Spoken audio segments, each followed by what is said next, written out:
ऐतिहासिक 25 रुपए की वृद्धि पे मोदी जी का, लोकप्रिय मोदी जी का, विश्वगुरु मोदी जी का बहुत बहुत धन्यवाद। मोदी जी आप ऐसी महंगाई को बढ़ाते रहिए ताकि हमारे देश पे अफगानिस्तान की तरह कब्जा ना हो पाए।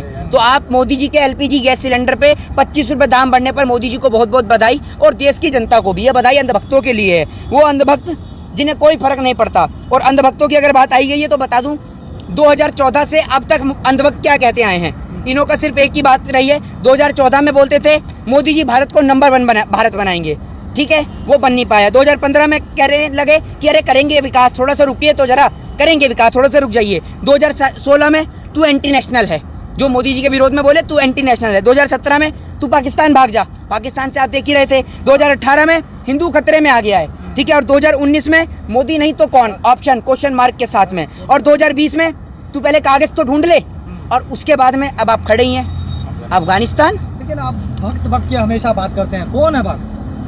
वो है भक्त, वो है भक्त बाकी किसान के भक्त हैं। हाँ। किसान कोई भगवान है जो उसके भक्त होंगे? तो भक्त बताइए। नहीं तो आप डिफिनेशन किसान, एक मिनट सुनिए, सुनिए, भक्त नहीं, सुनिए, किसान हम भी हैं।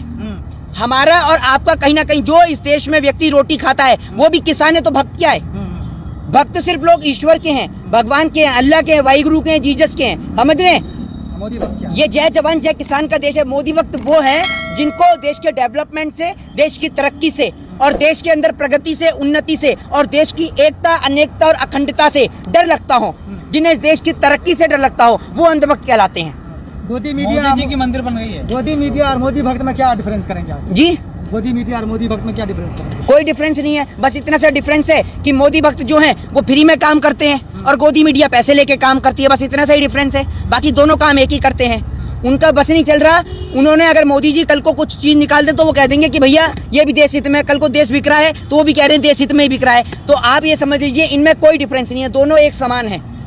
जिस तरीके से आप ये देख लीजिए कि कुत्ते के गले में आप पट्टा डाल देते हैं, लेकिन कुत्ता भी आप ये समझिए अपने मालिक के प्रति वफादार रहता है। लेकिन आज ये देश का दुर्भाग्य है कि देश का नमक खाने वाले ये लोग देश के प्रति वफादार नहीं है।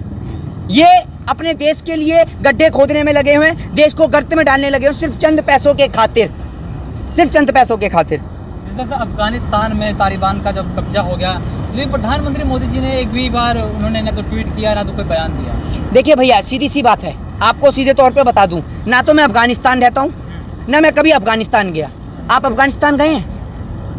आप गोदी मीडिया का सेशन क्यों ले रहे हैं? गोदी मीडिया को पहले डिबेट करने के लिए पाकिस्तान और चाइना क्या कम पड़ रहा था, जो अफगानिस्तान की भी एंट्री करा डाली, अब अफगानिस्तान को भी बीच में ले आए धकेल कर। तो आप एक बात मुझे बताइए, हम हिंदुस्तान में रहते हैं, हमें हिंदुस्तान सुनना पसंद है ना कि अफगानिस्तान सुनना पसंद है? अफगानिस्तान पे तालिबान कब्जा करे, अफगानिस्तान पे बराक ओबामा कब्जा करे, अफगानिस्तान पे रसिया कब्जा करे, हमें कोई फर्क नहीं पड़ता। हमें फर्क ये पड़ता है कि अफगानिस्तान में भारत देश के जो मूल नागरिक हैं, भारतीय जो लोग वहां पर फंसे हुए हैं, वो अपने सही सलामत सुरक्षित अपने घर, अपने मुल्क वापसी आ जाएं, यही हमारे लिए है। अफगानिस्तान में 32 लाख करोड़ का निवेश तो भारत ने किया था ना, जिससे समझ लो आप, जिसके साथ ये सटे वो निपट गया।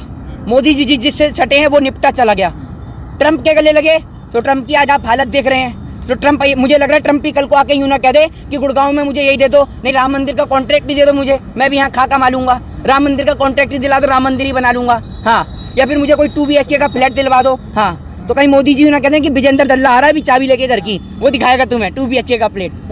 जी कहते हैं 5 तारीख को महापंचायत है, हाँ जी, उत्तर प्रदेश में इलेक्शन है, क्या प्रभाव पड़ेगा किसानों का उस इलेक्शन पे, इस पंचायत से? देखिए प्रभाव क्या पड़ेगा ये तो आपको भी पता है और हमें भी पता है। उत्तर प्रदेश के अंदर योगी जी का कोई काम पक्का नहीं है सिवाय एक काम के, और वो है एडवर्टाइजमेंट। एडवर्टाइजमेंट पे लाखों करोड़ों रुपया खर्च हुआ है, इस बात में कोई दौराई नहीं है। एडवर्टाइजमेंट में योगी सरकार ने कोई कमी नहीं छोड़ी, कोई विपक्ष का पोस्टर नहीं, कोई बैनर, कोई होर्डिंग आपको नजर नहीं आएगा जब आप दिल्ली के बॉर्डर को क्रॉस करके उत्तर प्रदेश की सरजमी पे एंटर करेंगे। उत्तर प्रदेश में आप लखनऊ, कानपुर, वाराणसी, इटावा, मैनपुरी, सैफई, कहीं भी आप घूम लीजिए, मुरादाबाद, तमाम जगह पूरे उत्तर प्रदेश में सिर्फ योगी जी के बैनर, पोस्टर्स, होर्डिंग के अलावा कुछ नजर नहीं। जीत गए होर्डिंग, पोस्टर और बैनर से कैसे जीत सकते हैं? आपने देखा नहीं 2014 में प्रचार के बल पर जीता गया। देखिए मैं आपको बता दूं, 2014 में जीतने का कारण थी देश की दलाल मीडिया के पत्रकार, यही तो अभी भी समझ रहे हैं? अब पूरे देश को पता है कि ये पत्रकार जो हैं ये बिके पड़े हैं सरकार के हाथों। ये चैनल है भारतीय जनता पार्टी के राज्यसभा सांसद सुभाष चंद्रा के, ये चैनल है अंबानी और अडानी के, ये चैनल हैं देश को बेचने वाले दो गुजरातियों के, दो बेच रहे हैं तो दो खरीद रहे हैं। खरीदने वाले अंबानी और अडानी हैं, बेचने वाले मोदी और योगी हैं, मोदी और अमित शाह हैं। ये रंगा बिल्ला प्रॉपर्टी डीलर वाले, सस्ता जिसको पेट्रोलियम खरीदना हो, भारतीय सरकारी संस्थान खरीदने व बेचने के लिए रंगा बिल्ला प्रॉपर्टी डीलर से संपर्क करें। विधायक खरीदना बेचने के लिए इनसे संपर्क करें। आप पेट्रोलियम खरीदना हो, आपको कोई सरकारी संस्थान, लाल किला खरीदना हो, विधायक खरीदने हो, अच्छे और सस्ते दामों पे आप रंगा बिल्ला प्रॉपर्टी डीलर से संपर्क करें। बात हो रही है जय श्री राम के, क्या लगता है आपको इस नाम पर वोट मिलेगा? शिक्षा स्वास्थ्य के नाम पे बीजेपी को वोट मिलेगा? आपको क्या लगता है? आपसे पूछता हूँ, बताइए, लगता है आपको? अभी तक तो जनता करती आई हो। शिक्षा के नाम पे, स्वास्थ्य और बेरोजगारी के नाम पे वोट के बजाय इनको सिर्फ घर घर जाके पिटाई के अलावा कुछ नहीं मिलेगा, क्योंकि सब जानते हैं स्कूलों की क्या हालत है। दारू के ठेके खुले मिलेंगे लेकिन स्कूल बंद मिलेंगे। सब जानते हैं कि क्या हालत है बेरोजगारी की, क्या हालत है नौकरियों की। अलीगढ़ का नाम बदल के हरिगढ़ रखने से कुछ नहीं होगा, बेरोजगारी का नाम बदलने से, नौकरी रखने से कुछ नहीं होगा। आपको जमीनी स्तर पे काम करना होगा, तभी कुछ होगा। हो जाएगा। ये आप एक बात मुझे बताइए, वैसे आप पत्रकार हैं, आपको बोलने की तमीज है? हैं? या आप किस तरीके की भाषा का प्रयोग करते हैं? ये लोग कहने वाले लोग हैं। ये अरे आप एक बात सुनिए, लोग कहने को क्या क्या कहेंगे, आप भी इस तरीके की बात कहेंगे? ये बताइए मुझे। आपने देखा, आप मौलाना अब्दुल कलाम आजाद के लिए भी इन्हीं शब्दों का प्रयोग करेंगे? बताइए। आप अशफाक उल्लाह खान के लिए भी यही शब्दों का प्रयोग करेंगे? जंतर मंतर देखा नहीं, जब कहा गया हम जाएंगे जय श्री राम चिल्लाएंगे। ये आप लोगों की गलतफहमी है। सुनिए, आप लोगों का काम है देश में सांप्रदायिक दंगों को बढ़ावा बढ़ाना। आप इस देश में कैसे किसी संप्रदाय के लिए इस तरीके के बयानों का प्रयोग कर सकते हैं और ऐसे शब्दों के लिए? बताइए। आप ये बताइए कि क्या उनके खिलाफ कार्रवाई भी होगी, उनको बंद भी किया जाएगा? आप इस देश में कैसे ऐसे शब्दों का प्रयोग कर सकते हैं? आप एक पढ़े लिखे पत्रकार हैं, एक डेमोक्रेटिक कंट्री में रहते हैं, लोकतांत्रिक देश के अंदर माना आजादी है, अभिव्यक्ति की आजादी है, विचारों को व्यक्त करने की आजादी है, लेकिन आप किसी समुदाय के लिए, आप मौलाना अब्दुल कलाम आजाद को, जिन्होंने इस देश को मिसाइल दी, अगर आप वो सोचते कि वो मुस्लिम है, तो वो आप एक बात मुझे बताइए, वो पाकिस्तान को मिसाइल देते और इन्होंने कहा कि दे जाएंगे। आप एक बात बताइए, मुस्लिम तो इनकी पार्टी में भी हैं, तो क्या भारतीय जनता पार्टी ने अपनी पार्टी से मुस्लिमों को भगाया? बताइए, एक मुस्लिम का नाम बता दीजिए जिसको भारतीय जनता पार्टी ने अपनी पार्टी से निकाला हो। शाहनवाज हुसैन मुस्लिम, मुख्तार अब्बास नकवी मुस्लिम, बताइए। दामाद है ना? हाँ, तो जो बीजेपी के दामाद है तो वो हिंदू हो गए? ये बताइए, वो हिंदू हो गए? बीजेपी ने कब लगवाए थे? क्या बीजेपी ने तो नहीं लगवाया? भारतीय जनता पार्टी के नेता भी थे, उनमें नहीं थे क्या नेता? आप भी तो सत्ता का डोंगा चाटते हैं, सत्ता की दलाली का तो आप भी डोंगा चाटते हैं। गुलमंजन तो आप भी उन्हीं का करके ही आते हैं, समझ रहे हैं? तभी तो आपको तो दिखाई देंगे नहीं भारतीय जनता पार्टी के उसमें नेता थे या नहीं थे। एक बात बताइए, सरकार इस तरीके के सांप्रदायिक बयान दिलवाती नहीं है तो सरकार उन्हें गिरफ्तार क्यों नहीं करती है? सरकार एक्शन क्यों नहीं लेती? किसान अगर जंतर मंतर पर प्रदर्शन करने के लिए जाए तो 250 लोगों की परमिशन होती है और रातों रात वहां पर इतने सारे लोग खड़े हो जाते हैं दिन में आकर वहां पर, और कोई कार्रवाई नहीं। आप ये कहना चाहते हैं कि ये बीजेपी के प्रवक्ता है? बिल्कुल है, संबित पात्र के मुंह बोले भाई दिखे हैं भी। 99 स्टोर्स के जरिए हैदराबाद और दीगर शहरों में धूम मचाने के बाद इजी एक्सप्रेस ने घर बैठे शॉपिंग करने के ख्वाहिशमंद अपने कस्टमर्स के लिए लॉन्च की है अपनी वेबसाइट, जिसका नाम है wholesale99.in। इस वेबसाइट पर 1000 से ज़्यादा वैरायटीज़ के प्रोडक्ट्स मौजूद है।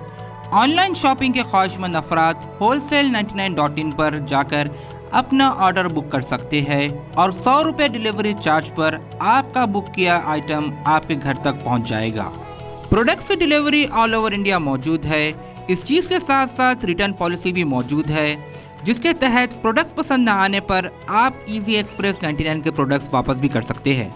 जो आइटम्स दीगर वेबसाइट्स पर महंगे बिकते हैं वो इजी एक्सप्रेस 99 स्टोर की वेबसाइट पर सस्ते मिलते हैं। यकीन न आए तो आप wholesale99.in के प्रोडक्ट्स के दामों को दूसरे वेबसाइट के प्रोडक्ट्स के दामों से टैली कर भी खरीद सकते हैं। ये तो थी बात ऑनलाइन शॉपिंग करने वालों की। अब बात करते हैं कारोबार करने वालों की।